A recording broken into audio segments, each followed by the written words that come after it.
usually because sometimes we'll work out together and we'll go to the gym. And we see people like talking, or like sometimes they'll approach us and ask us questions about the movie, and it's like, it's fun and all, and I really enjoy it. But we've kind of had that like our whole entire life, and so it's kind of like, who are your friends and who are not? You know what I mean? Like, who's interested in Shane and Brent Kinsman rather than the twins from Cheaper by the Dozen? And yes, like as 5-year-olds, we were entertainers, and that's what we did as a job. But in that, like, again, that was our job. That wasn't who we are, and that's not who I am as an adult. That's who I was as a kid, and that's a part of my identity as a whole. But as an adult, like, I'm a completely different person. And so, That's well said. yeah, exactly. During the second movie, Shane and I went into his trailer for whatever reason, and like Steve Martin jams on the banjo. Yeah. Like, he plays the He does. banjo like crazy. And so I think it was just to ask him to play his banjo. So he whipped out his banjo and started playing, and you know, we were laughing and having a good time. And he was very like, you know, Steve Martin's a big actor. He's a big, you know, he's a busy guy and gets a lot of attention, but he did set a lot of time aside for us to kind of, you know, treat us like kids. Well, he treated us like an adult would treat a kid, like he's a human.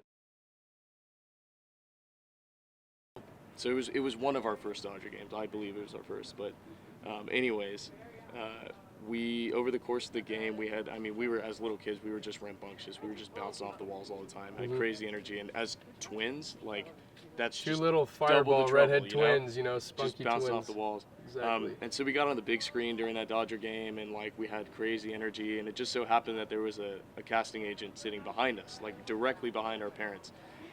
And so his name is Doug. And so after the game ended, he had, you know, noticed us get on the big screen and like have all this energy and, you know, the uniqueness of being two little redhead twins.